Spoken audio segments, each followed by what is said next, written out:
Oke guys, welcome back dengan saya Kennedy. Hari ini kita akan belajar method scoop. Oke, method scoop di dalam bahasa Java ya teman-teman. Jadi method scoop ini lumayan simple ya teman-teman. Oke, kita akan masuk ke dalam VS Code, masuk ke eksekusi ya. Jadi di sini kita akan membuat sebuah variable yaitu nilai x sama dengan 10, dan lalu kita akan melakukan print ln nilai x adalah oke, dan x. Dan di sini kita akan menambahkan namanya method scoop. Biasanya kita akan membuat method itu seperti ini ya guys ya, print static in method. Oke,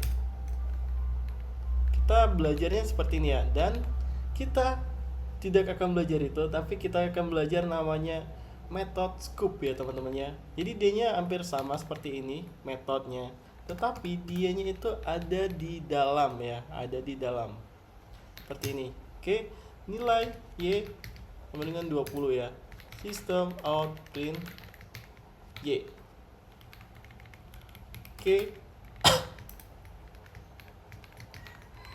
nilai y adalah oke, dan sekarang kita akan jalankan ya teman-teman ya.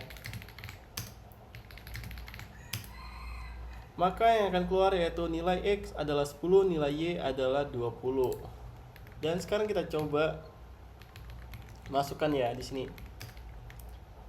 Kita bisa ya guys ya. Dan di sini nilai y x itu bisa ya. Jadi selama dianya di atas untuk variabelnya, dianya ada kemungkinan bisa untuk masuk ke dalam scoop method ini ya, method scoop ini ya teman-teman. Dan kita akan jalankan. Oke, nilainya yang akan keluar yaitu nilai x, karena kita tambahkan nilai y itu dari x ya teman-teman. Seharusnya ini nilai y ya, nilai y. Dan sekarang kita akan jalankan kembali. Nilai y adalah 10 dan nilai y adalah 20. Ini untuk yang di atas ya teman-teman ya. Jadi ini adalah namanya method scoop. Oke, method scoop. Oke, method scoop. Method scoop ini adalah namanya method scoop ya teman-teman. Jadi sama seperti ini. Jadi kita membuat method seperti ini. Void method. Ya, ini method juga ya teman-teman. Tapi ini adalah method scoop. Sebenarnya hampir sama, tetapi perbedaannya method scoop itu kita bisa bikin di dalam method atau di dalam ya si method ya, di dalam metodenya lagi ya teman-teman ya. Jadi kita bisa membuat seperti ini.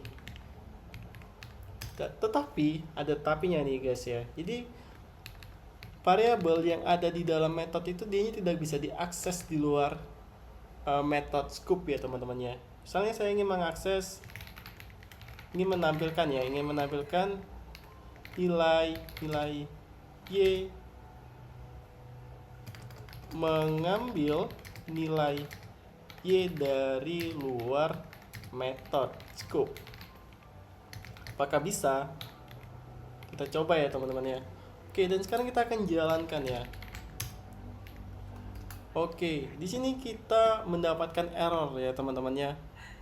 Cannot find symbol y, karena dianya tidak menemukan ya, karena variabel y itu di dalam method scoop. Jadi ketika kita ingin mengakses variabel di dalam method scoop itu di luarnya, itu tidak bisa diakses ya teman-teman. Jadi kita hanya bisa mengaksesnya itu di dalam lingkupan di dalam method scoop ini. Jadi kalau sudah di luar itu dianya sudah tidak bisa ya teman-teman, karena dianya sudah di luar dalam method scoop itu tersendiri.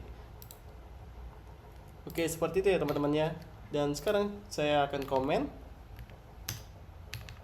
dan jalankan lagi. Ya, seperti itu ya teman-teman. Jadi nilai yang akan keluar itu tetap sama, tetapi yang perlu diingatin yaitu terkait method scoop. Method scoop itu hanya bisa dieksekusi atau bisa diakses yang ada di dalam method scoop tersendiri ya teman-teman. Kalau sudah di luar method scoop, dia sudah tidak bisa diakses. Ya, seperti itu teman-teman ya. untuk cara implementasi untuk method scope.